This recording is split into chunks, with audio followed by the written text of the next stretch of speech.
Good afternoon, everyone. I can see lots of people currently joining us through Zoom at the moment. So welcome to everyone, wherever you are. My name is Lucy McLean. I am a product director at Zalando and also a long-time member of the Product Management Festival board. So I'm really excited that you're here today because we've got some really interesting stuff to talk about. Today, I'm welcoming two guests to help us address something that we came across in the Product Management Festival Trends and Benchmarks report. There was a really interesting nugget of insight there that I think is a really good topic for a conversation from multiple angles. So we've hand selected two guests who we know are really passionate and experienced in this topic. So let's dive into that. So the source of our information was the Product Management Festival Trends and Benchmarks report. This is something that we do every year. And in the latest version, more than 2,000 product managers took part. And this is a way for us to kind of test the temperature of product management, how people feel about their careers, how's product management developing as a discipline. So we had more than 2,000 people tell us about their personal experiences, how they feel about the discipline, people from more than 30 countries. So we got some great insight from that. There are a couple of areas where we find some really interesting information that I think can be really valuable, both for product leaders and for product managers. And it was about product leadership and how people feel about the development of their careers. And this stat I'm sharing here is really interesting. Nearly half of the respondents said that there was an opportunity for their product leaders to give them more growth opportunities. You know, that's a really big proportion. So we thought that was really interesting. And there was another statistic that we found that really showed the value of this work. 34% of people said they'd actually left a job because of this, because they weren't given opportunities to grow. So I think that just sums up how important this topic is. And to me, it felt like a really good chance to have a discussion about this area. So that's what we're going to do today. So our guests are two people that I think would be great to talk about this topic with. So first up, we have Jock Busuttil, who is a product leader from the UK. He's a freelance head of product based near London. He's the author of the Product Manager's Practitioner's Guide. He runs the blog I Manage Products. And in 2012, he founded Product People Limited, a product management consultancy, coaching and training company. He spent nearly 2 decades working with tech companies to improve their product management practices, from startups to multinationals. His clients include the BBC, the University of Cambridge, and the UK's Ministry of Justice and Government Digital Service. So lots of interesting companies there. He's a longtime friend of the PMF, and I actually met Jock at the very first Product Management Festival back in 2013, which feels about a million years ago now. So yeah, so welcome, Jock. Thank you for joining us today. Thanks for having me. And our second guest is Daniel Pavluchkov, who is also based in Berlin, like myself. He's a Berlin-based product leader. He started his own found up in 2014 called Mailburn. And for the last few years, he's been leading product teams in fintech companies in Berlin. He's currently senior product manager at a super interesting company, Tier, which provides e-scooters and e-mopeds for rent in more than 70 European cities. He's also a friend of the Product Management Festival. He spoke over the last 2 years about how to develop product management culture across your organization and how to grow and develop your product team. Recently, he also created Product Therapy, a group to help other PMs develop missing skills and unlock their growth opportunities through one-to-one mentoring sessions. I love the idea of product therapy, and hopefully we can have a little bit of therapy today as a group on this topic. Close that poll. Okay, so product management growth and growth opportunities, an absolutely enormous topic. And I think what I'd like to do first is just talk about what it means to you, so just to understand the different lenses we can look at it through. So Jock, starting with you and your experience in larger organizations, can you tell us a little bit about what product management growth means for you and what it can look like? So what it should look like is opportunities for product managers to become more senior in responsibility. So looking after maybe more complex or larger numbers of products in the portfolio, but also to grow in terms of leadership. So being able to have more of a responsibility for the development of the other product managers in their team. And in an ideal world, that should look like a reasonably clear career path, so you know how you're going to progress with an organization. But I think the problem is that I think maybe highlighted in that survey, in the survey results you showed earlier, is that often it just simply isn't considered. People don't realize that they need to provide a career path or a clear career path for product managers in their organization.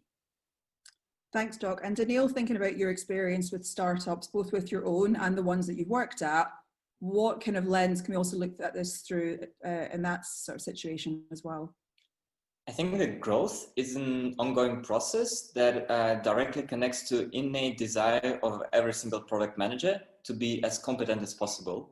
So this is a process of being more professional, as Jock said, with functional skills, with leadership skills, and also being more confident in yourself, which should not happen like over years and then you just suddenly get a promotion. But that's a process that you should feel every week or every month, that you're actually changing, you're becoming more competent than before. And that could be through missing skills. If you handle more communication or more complex projects, if you have tricky dependencies and priorities that can resolve. So there are multiple ways to do that. And that really depends on what kind of product manager you are and in which directions you want to develop in the future. Great, thank you. And I forgot to mention as well that whilst it's a conversation between the three of us, we'd really welcome your questions. So if you have any questions you want us to consider throughout the conversation, please add them in the chat. We'll get to them if we can, but we'll also leave some time at the end, during which point you're welcome to ask, questions that haven't quite come up through the flow. You can unmute yourself and ask those, but you're also welcome to ask them in the chat. So we'll leave time for that. So get involved if you'd like to. I'd also be keen to follow up both with Jock and Daniil. Tell us something about your career. Tell us a story about how you've experienced product management growth and what it's meant for you in your career. So maybe Daniil, you could start us off. So that's a story that really felt like a revelation. And there was an aha moment for me when I finally understood what it means, the famous circle of build, measure, and learn, and how exactly you use it as a product manager. Because before I was stuck in this, I think, quite a common way of working when you just build something. And you have this partnership coming up and you build integration for that. You have bugs and you go and build a fix for them. You have a functionality that should be like a history of your actions and you know how it looks like. So you are just constantly building something. And then at some point we faced a problem that we didn't really know how to approach. It was connected with failed payments and fraudulent activity. And there was no one solution to fix it. There was no new functionality that would just solve all of our problems. So we decided to just try something, and we built a small piece of functionality. We ran it as an experiment and we looked at results. It kind of worked, but not in every case. So we built a second experiment and we did it 3 or 4 times. And after a while, in the end, we got a lot of learnings and we ended up with the solution that reduced the fraud level in our use case by 10 times, which was amazing. And when I looked back and did the retrospective, I thought that, wow, it's such an amazing way of doing things. When you don't know what would be the best solution, you try something out, you get feedback. And this is the build, measure, learn cycle. And what I felt at the moment that I'm never going back to the old way. Even if the functionality does not give you enough space to come up with an experiment, you still should avoid being like in a solutionizing mode and try to think about experiments and hypotheses that you can try to get some results in a very deep and cheap and easy way, and then see what they tell you. So that was very interesting, and yeah. So if you had to kind of replicate those learnings, if you have to extract what worked there and kind of turn that into some gold dust to share with our guests today, how would you explain what happened there and how they could perhaps replicate the experience? I think that's more about the changing of the mindset. So it's trying something that you are not doing normally in your day-to-day work. So of course, everyone is used to like writing tickets, building features, deploying, testing, and so on. But this was a new behavior, new way of doing things. And actually, like I could have done it earlier, but there was no good opportunity for that. And when the opportunity happened, it was very interesting to try and catch it and see actually what can be achieved with a different way of doing things. So I think that a lot of people in general, they try to avoid things that they don't really understand or they don't like. So like you shouldn't go further than, I don't know, having a bad relationship and you are not looking at it in your face because it's just not working. Same with product management. If you have something that's you try to avoid and it doesn't feel good or you struggle with it, probably there is some point that can be an inflection point and a start of a very nice growth path if you just face it and look it in the eye and have enough courage to really ask yourself a question. Okay, why am I not doing that? Why am I always falling back to the usual way of doing things and I'm not trying this new way? Is it like, should I grow, or is it this new way is not just good enough? And like, try to be honest with this and do some retrospective on the personal level. And that might lead to a very interesting conclusion and feelings. So that sounds like you're identified there that those points where you feel uncomfortable or you're avoiding things are actually probably the times at which you could identify, oh, this is something I could learn from. Yeah, but also that depends on what kind of product manager you are. So for example, if you're a PM that likes to build your own vision and develop a project or a product in your own way, you're avoiding, let's say, marketing or sales or competitive analysis, that's quite strange, because to build a vision that's competitive, you need to know what happens on the market. But if and that could be your inflection point for growth. But if you're a PM that's perfectly okay to get a vision from someone else, like a leader, a visionary from your company, from C-level, and you just execute on this vision and you know how to build it and deliver it perfectly, then having a lot of marketing inside is not really necessary for you to be a good PM. So that also depends on what kind of culture and setup and organization you are right now. And yeah, you should see how it is for yourself. There is no one rule that will apply to everyone. Great, thank you. And Jock, would love to you to share some insight from your career. Tell us about a time when you've experienced product management growth and what you learned from that. So I think there was kind of two big eye-openers for me. The first was when I suddenly realized that I probably knew more about product management, having literally just started as a product manager for the first time, than the company I was working at did. So kind of the revelation that product management was something that was quite new and a relative unknown to most companies was a particular thing. So it kind of meant that I had more of a responsibility to make sure I was doing product management the best way I could do. And when I started out, it was very much along the lines of there was a particular process, a particular methodology, and it was kind of very rigid in that way.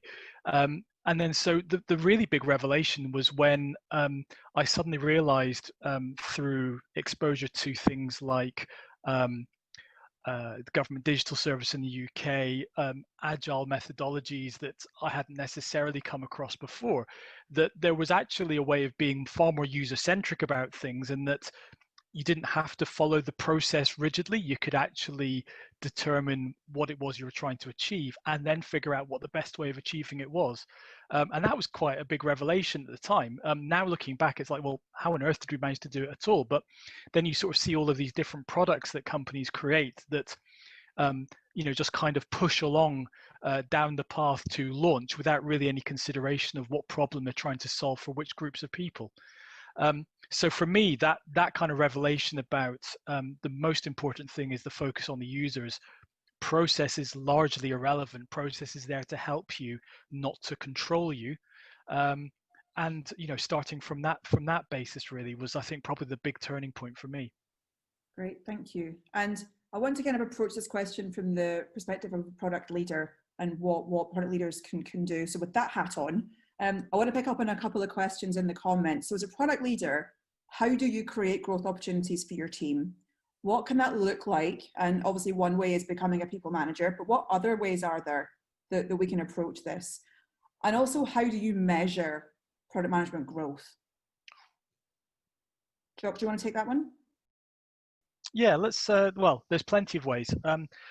One way that may be a little bit controversial is to deliberately mix up the product managers and their products from time to time. So rather than necessarily, whilst there are benefits and advantages to having a product manager working on a particular product for a long time, and obviously the domain knowledge that they pick up whilst doing that, there is, I think, also an advantage to deliberately swapping product managers around so that they bring their own distinct perspective onto different products. And I think that's one way to encourage growth, because it kind of forces people a little bit out of their comfort zones, forces them to kind of start learning again, to consider other things, but also the effect that they have on the teams by delivery teams by bringing that different perspective in can be quite helpful. So I think that's one way.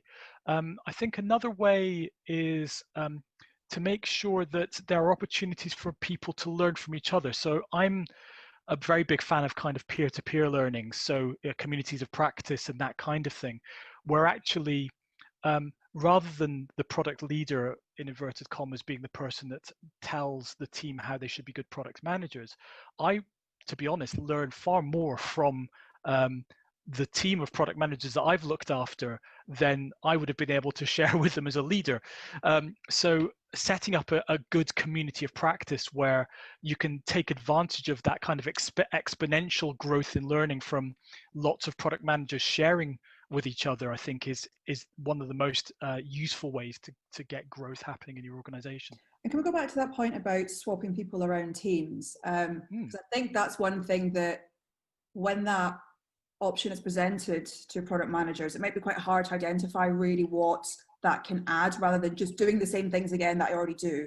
So really, what do you think are the specific values, the specific value in doing that is, just so that anyone who's on the call as a product manager who might be in that situation, or as a product leader thinking about that as a potential option for someone in their team, what do you think the real benefits of doing that are? I think the main one is that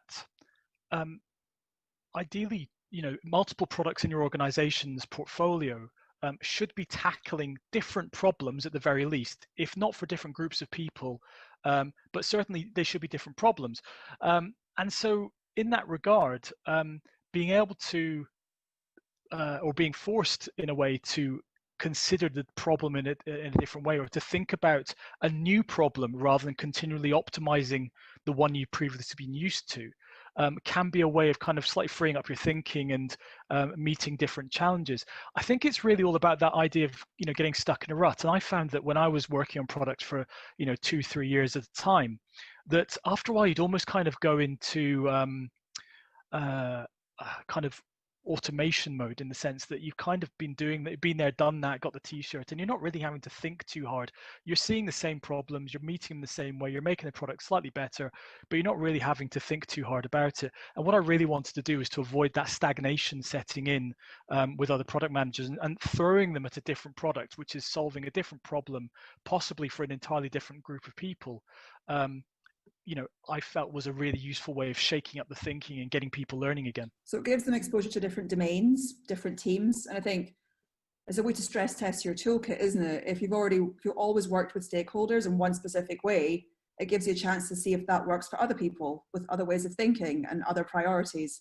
And you have to stress test that and build confidence in what works, and then kind of expand your range of doing things. Because I guess for more senior product managers, you're looking for them to have a range of tools and to be able to explain why they use the ones they use at those points. And realistically, you can only get that when you've been in a few different scenarios and seen some things work and some things not. Absolutely. I mean, that's one of the main reasons why I went freelance back in 2012, was because I wanted to go from that sort of self-stagnation that I identified to working with a different organization every few months, because that was the best way for me to kind of get learning again. And there's a great comment coming through in the chat that this part is actually quite difficult for some people to recognize in their careers, because growth is quite often equated with promotion. But actually sometimes promotion only comes when you've got that range of experience and demonstrate that you're ready. So maybe there's a few more of those experiences under your belt will make that promotion more likely in the future, rather than the promotion being the way to get that. Yes. Maybe it's like, if you stand still for too long, you kind of become a bit camouflaged and hard to see. So you have to jump around a bit to kind of make yourself more visible in the organization. Yeah. And kind of approaching that question to Neil as well, another aspect that people sometimes think about is the only way to kind of grow as a product manager is to become a people manager. So again, what are the other options you can suggest there? And actually, if people management is the way to do it, what are your thoughts on how a product leader can approach giving someone the opportunity to develop those skills to see if they're ready? Yeah, I think that when you say product leader, it doesn't mean product team leader. So it's two different things. You can be a leader of the product, and it's a bit different from being a product manager. So it's not about building things. It's about creating a vision of what it's going to be in the future, so you know in which direction to go, and then you tell everyone else in an inspiring way that this is the best direction we should do. And becoming a product leader in your organization without becoming a people manager, I think it's a very nice opportunity that not a lot of people know about it. And it's more about getting enough room and responsibility to own a specific direction of the product or specific part of the product, to a way that you have a bigger impact with your actions. So you really go into, how do I make more revenue? How do I make revenue in the ways that are hard to copy for my competitors? How I collaborate with different organizational, like departments in the organization. How do I do it together with marketing? How can I package it in a way that it sells well? And this level of complexity is completely new to a lot of PMs, because it's not about talking to your developers and your designers to build a feature. It's about how you do the product and you lead it into the bright future. And that's what it is, a product leader. You don't have to be managing a group of 10 PMs to be there. And a lot of companies, I think, would be happy if there is a PM that is willing to take this level of responsibility, because that's a completely new set of tasks. It's a lot more communication, a lot more prioritization. And that's a very nice way to grow if you don't want to be a manager. So just thinking about the kind of role of almost a principal product manager, it's something that we've seen in engineering, that it seems to be quite accepted to have very senior individual contributor engineers who are real domain experts, who are driving best practice, but not through people management, through kind of real sort of domain knowledge and expertise in their skill set. So that feels like something that there's maybe opportunities for more organizations to embrace, and for product managers to realize that that is a career path if people management isn't the way they want to go. Yeah, you can grow in domain expertise. You can really know a lot about, so I work in mobility, and if I want to grow as a PM, I really need to know inside and outside the mobility, including the sourcing and how Chinese factories are doing our scooters, how we work with IT and hardware, and this really go deeper and deeper to uncover an opportunity for the product to grow in a way that no one expects. And that's really comes with a lot of expertise, with a lot of knowledge, and with a lot of focus and concentration on specifically your part of the product. And that's way different from managing people. And it's still growth, still development. Yeah, and Jock, going back to the comment you made earlier about communities of practice, there's also an opportunity for product managers there to become the expert in a part of product management too.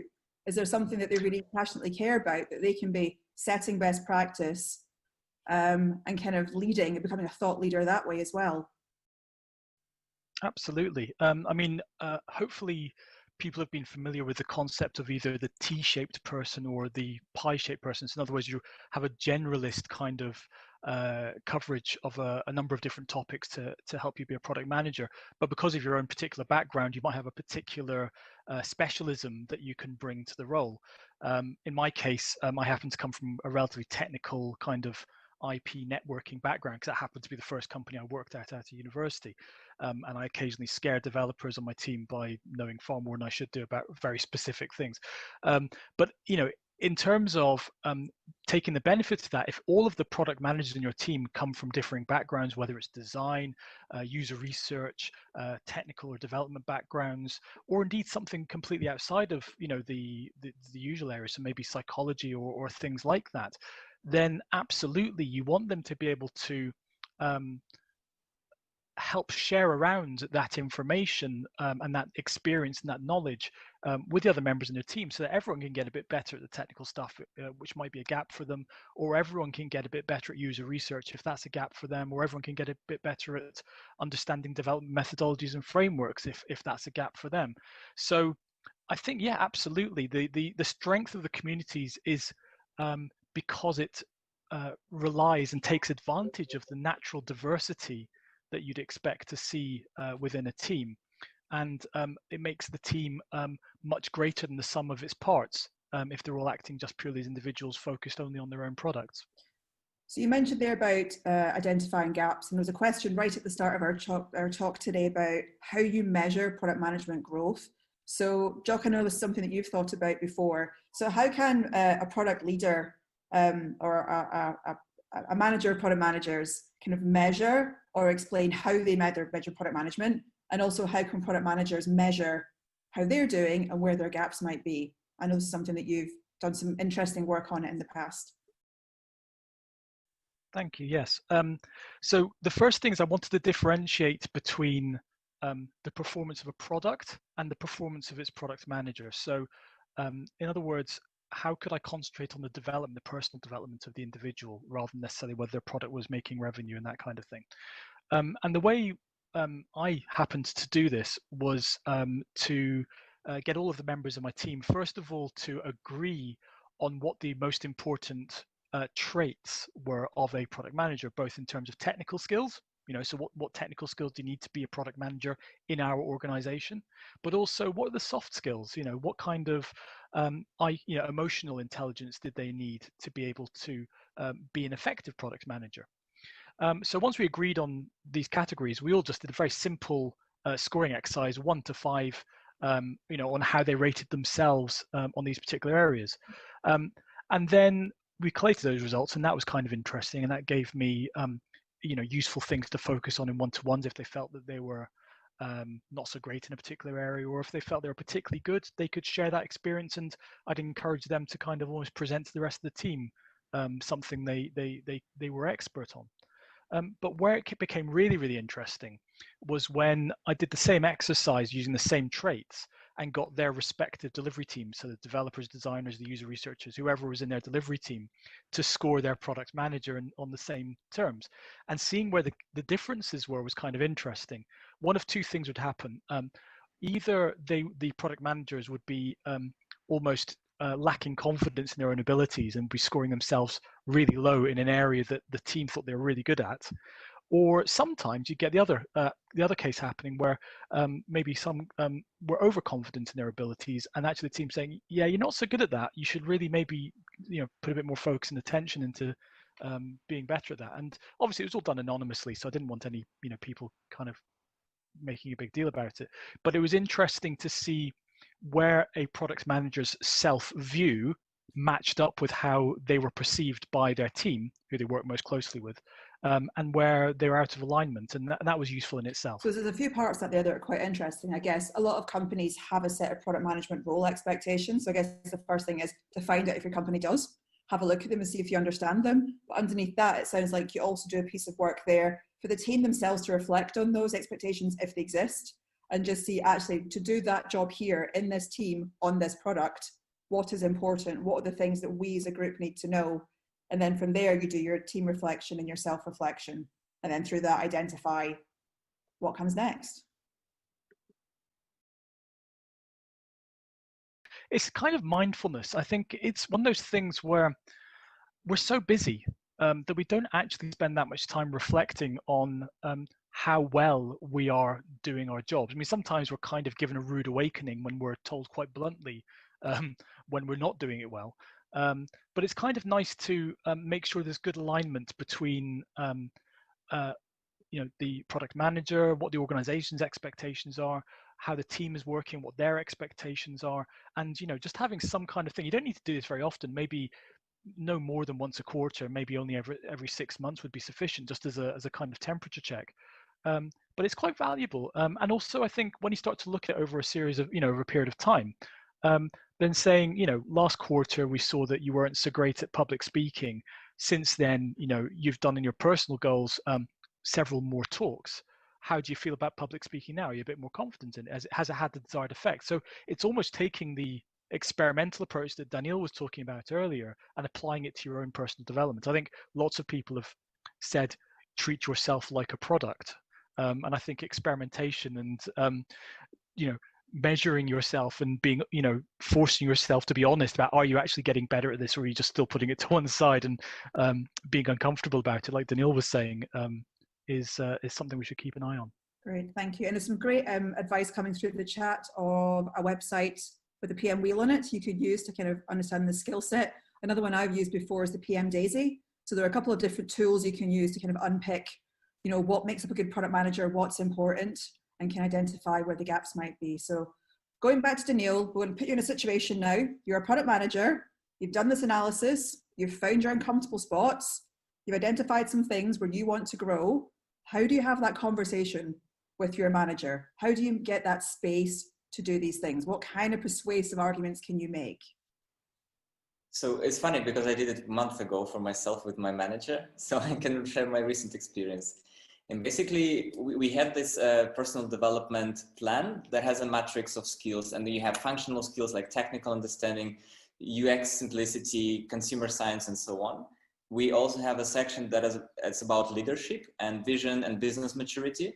And then you have a third section, which is about company values. So what the company in general thinks is important for employees. And that could be, I don't know, I care about my teams and I care about my users, or it could be I maximize revenue. And there is no right or wrong answer, because depending on the company, you can have different priorities, and also the same company can have different priorities in different stages of the company, or like now is Corona crisis, everything is to reduce our costs. And this is a priority. And then afterwards, okay, everything is scale. No one cares about costs. Everything is just dumping a lot of cash on the gas pedal. So when you score yourself, either with the team or with 360 degrees, like whatever you use, and you have a reflection, you discuss it with the manager, and basically you come up where you want to be in the next 6 months, because yeah, it's a good cadence to repeat it twice a year. And the tricky part is you kind of want to get better at everything, but you can't, because you have only so limited amount of hours per week. And even if you work 40 hours a week, you still need some time to develop yourself. And I found out that people don't really do that in the evening, because they just want to relax and they have their families and friends and hobbies. So you don't have more than a couple of hours every week to dedicate to your personal growth outside of your regular responsibilities. And it's important to be very realistic about it, that you can touch not more than one skill a month. But if you have set a specific goal, so if you want to be more technical, you can set a goal. I want to do 5 commits to our repository this month. So I need to know how the code works. I need to learn microservices, database, and so on. I need to write it, install it, connect it on my local environment, and I push it, and then it goes through review. And that would be an evidence that I have increased in this skill. So that should be not about like, yeah, I'm going to spend more time focusing on my leadership skills. That's not going to work. You have to come up with an actionable plan, and you should create it and co-create it together with your manager. And then get support and buy-in and sponsorship, both from way like, if you fail, it's okay, I will support you, but also here I can offload you, you can dedicate more hours to that, because I also want you to grow. So you need to discuss agree on the terms of your growth and how much you can dedicate to that, and have an actionable plan. And then you measure and you learn, and you go through this experimentation approach that Jock mentioned. It works really well with personal growth as well. So you can treat it as a micro product, and you are your own product manager. Nice. And Ruth has mentioned her organization, they use OKRs for individual development as well. So I guess that can really keep that focus on the things that add value, but making sure it stays on your to-do list, which is really nice. That's great.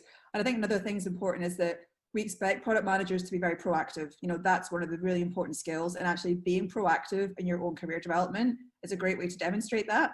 And it's, you know, shows your leaders that you're both a proactive person, but you're also proactive in developing your own product yourself as well. So another aspect that's come up in the chat as well is about the role of coaching and mentoring here. So I'd love to hear both your thoughts on that, where you think it could add value, and really how to make the most of those opportunities, because everyone's busy. So how can you really use coaching and mentoring to best effect in developing as a product manager? So maybe it will go to Jock first, and then Daniel on this one. Jock, what are your thoughts here? So I think the first thing is whether or not there's actually someone in your organization that you can have a one-to-one coaching session with. I think particularly my experience of getting involved is that often there's no senior product person in an organization, or the product manager that I'm talking to is the only one there, and their organization doesn't even understand what they do. So I think the first thing is identify if you've got someone you can actually have a sensible coaching session with, and then ideally that person should be someone who can at least provide a different perspective and challenge maybe some of your thought processes. You don't necessarily want to have the kind of relationship where someone is telling you what to do in a very directive manner, but I think occasionally saying, well, have you tried thinking about it this way, or how well did that work out for you? Did you think about trying it maybe a different way and seeing if we get a different result? So I think the one-to-one coaching is useful, but I think it's part of a number of different things you need to be doing as part of your growth. I think the one-to-ones are useful, and I think Daniil's probably far better, qualified to talk about the product therapy side of things. But the there's always going to be two things, which is kind of solving the immediate challenges, solving the almost kind of mental challenges or the stress related stuff that you tend to get in one-to-ones, but then coupling that with more the peer-based stuff or the community-based stuff where it's a bit more it's less about poor me, and it's more about, okay, what can I do to actually push things along. One of the things I found quite useful was to have kind of a running set of almost goals or key objectives, key results, and for individuals from a personal development point of view, saying, for example, I want to get better at public speaking. So that's great. So let's agree that, between now and the end of the month, you do at least 2 more speaking opportunities, and we'll encourage you to do that. And then reviewing, how did that make them feel at the end of the process. So trying to keep it as objective as possible, and not purely about the isn't product management quite hard? Yes, it is. Sort of side of things. So yeah, I think that's probably how I'd see the coaching working, but it needs to be done in combination with other things, and really you need someone who's going to challenge you and encourage you to step outside of your comfort zone. And I guess if that person isn't in your organization, there are other ways to do that. So I guess Daniil can tell us about his work as well. There are other mentoring clubs and other ways to kind of find mentors as well. So definitely worth thinking about those. So yes, Daniil, do share a little bit more about your thoughts on this and how you're seeing this. So I think the relationship between the mentor and the person go through different stages, and the growth of the process that has basically 4 steps. The first one, you need to build trust, and you need to get involved in another person's problem. Because if you say, like, you see that the person is smoking a lot, and then you say smoke is bad for your health, and like another person is not stupid. He or she knows that smoking is bad for the health, and they went through this mental exercise many, many times. So you should not be like directive and just, have this fixer attitude that I know the solution will help you become a better person. So you get to have to build trust that you are not facing this wall of skepticism when you say something. And this is the first stage to get to know another person, to build a relationship that's meaningful with them. The second one, and when you start talking about different growth opportunities, you need, as a product leader, to focus people on the ones that are most relevant, because you have many different opportunities and you don't know which one will bring the most value. And you also, at the moment, as a PM, probably you don't really know what kind of PM you are. What are your own personal product values? So the product leader or a partner will be able to focus you, and instead of going into some strange direction, slightly return you to the way. So the second part is focusing on a specific problem. And when you see this problem or opportunity or issue, the third stage is to get motivation to improve that. Because if you just give a solution, it's like a present, but you never grow if you receive a present. You only grow if you do the hard part yourself. So you need to do the thinking, and you need to do the doing. And it takes a lot of courage. And to have courage, you need to have motivation to fix it. So you really need to understand why doing that will improve your life, and you will be a better PM. You will have less stress from your work. Your products will improve, and your colleagues will love you, and everyone will want to work on your team. So this is a motivational part. This is a third stage. And the last one, which is usually in many cases the first one, but it should be definitely the last one, is the planning part. When you actually come up with the plan, how you do the growth. So before going to those actionable items, you need to first get involved with another person. You need to focus them. You need to bring motivation and courage out of them, support them, and then you plan together and you do the steps and actions. And of course, every of those stages, they overlap. They don't happen consecutively. They run in parallel, more or less, and it's like everyone is building on top of the previous one. So this is how I see a job of a product leader to unlock the growth of a PM. Lots to do there, isn't there? Yeah, it's not easy, and you really need to build this trust relationship, because otherwise you're going to be a stranger to them, and your words will not go through this internal skeptical filter. Yeah, super interesting stuff. Thank you. I think we've galloped through lots of themes today from lots of different angles. So we're going to pause for breath now, and then want to ask everyone who's attending today if there's anything you'd want to dig into a little bit more through a question, or any other areas you'd like us to explore. So Yeah, great question just come in here. Going back to Jock and Danielle about your own career. So what do you think the most relevant factors are that have helped you become product leaders today? I think for me, I really started talking a lot about it, and I started reading a lot about it and about things that are connected to that. So product management, for me personally, is very close to psychology, for example. So I started reading about consultation practices, motivational practices, how you help other people develop. And that gave me a lot of insights, and that actually formed my personal position on how product management should be working, and what it actually means, how a person that has the 2 or 3 years of experience is building a product and affecting a revenue of the company, and might change the strategy of the product and change the strategy of the company in some way. And that's just a person with 2 or 3 years of experience, and it's not even EC level. How does that work, and why it's working in many organizations?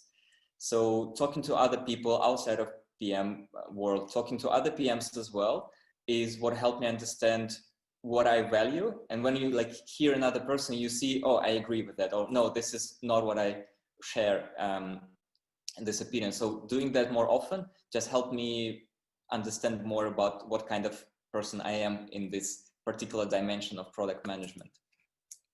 Super interesting. And same question to you, Jock. Any thoughts?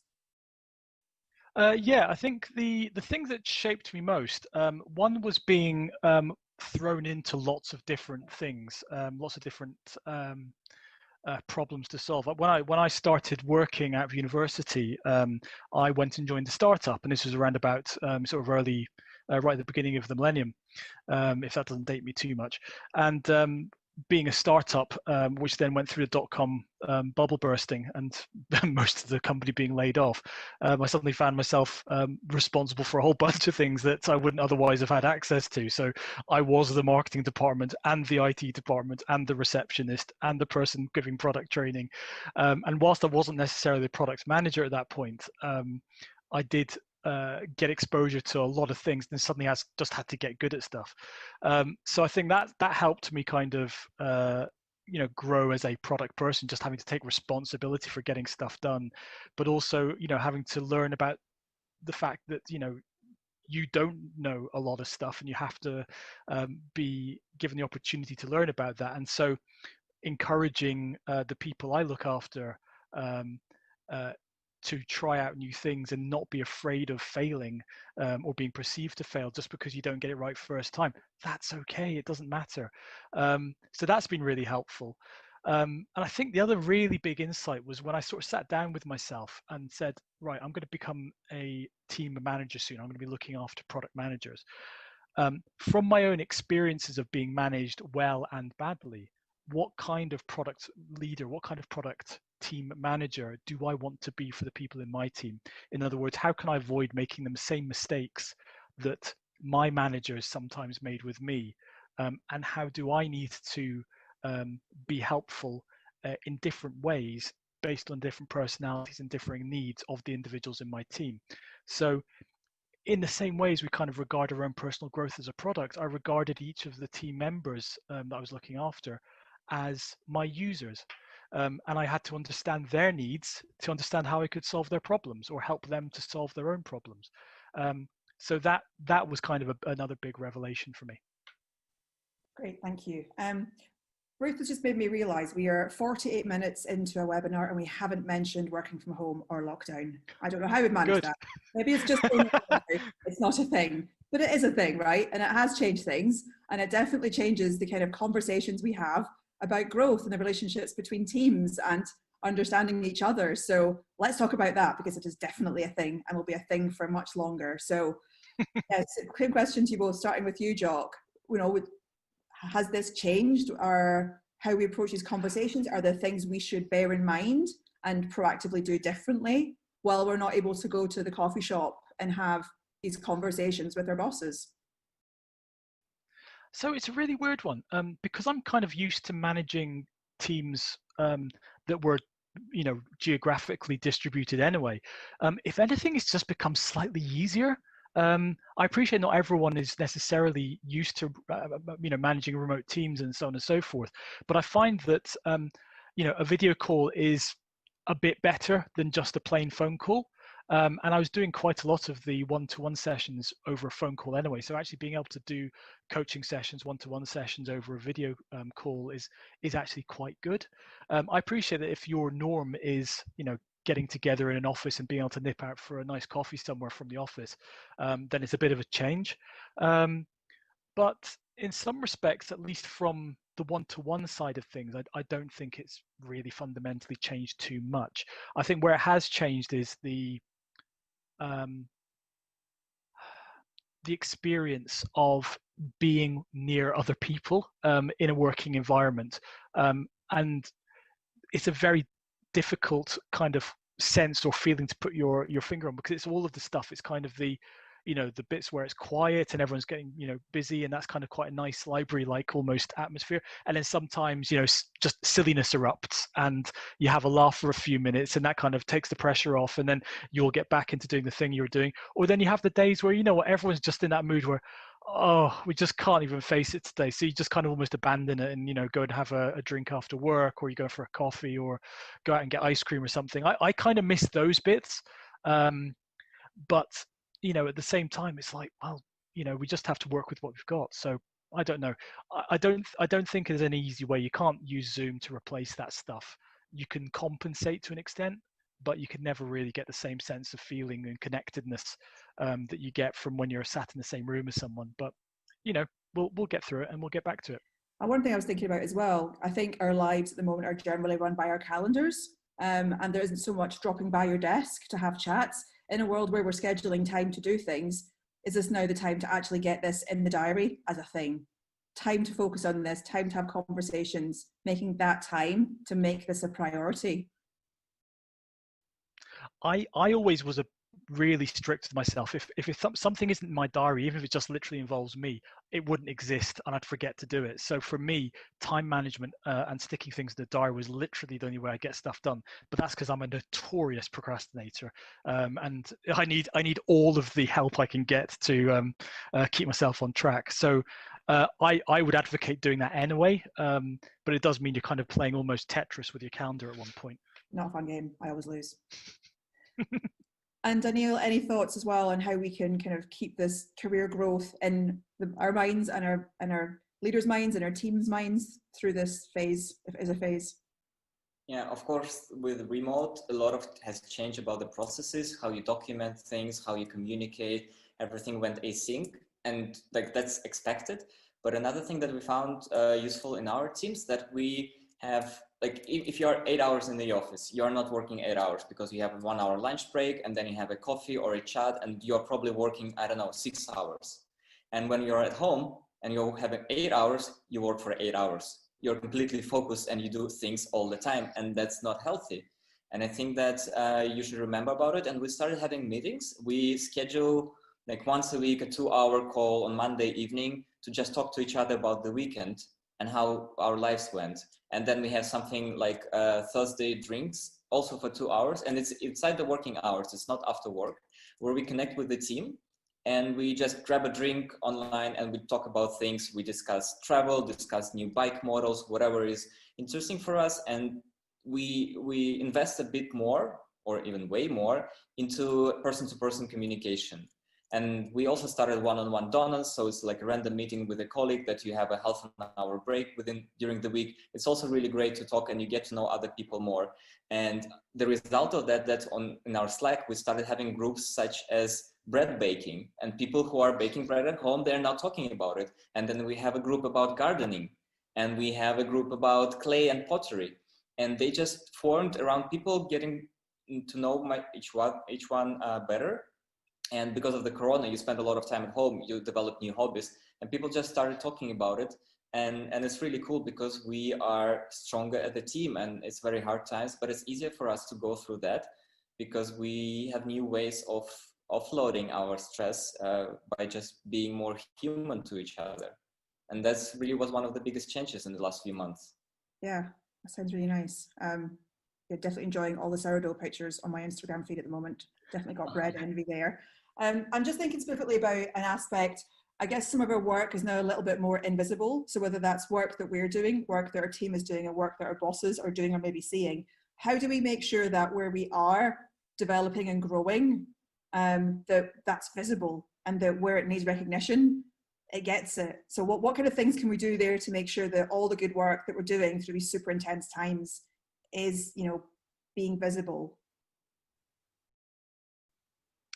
One approach that I would absolutely recommend is get a regular show and tell in the weekly diary, and encourage as many people in your organization to come along to it. This was something I was talking about, you know, doing in person, you know, way before coronavirus kicked in.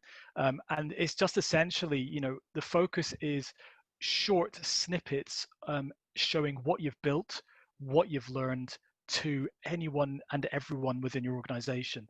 And it's not there to prove that you're doing stuff. It's there to show the stuff that you were doing, but people didn't necessarily realize about.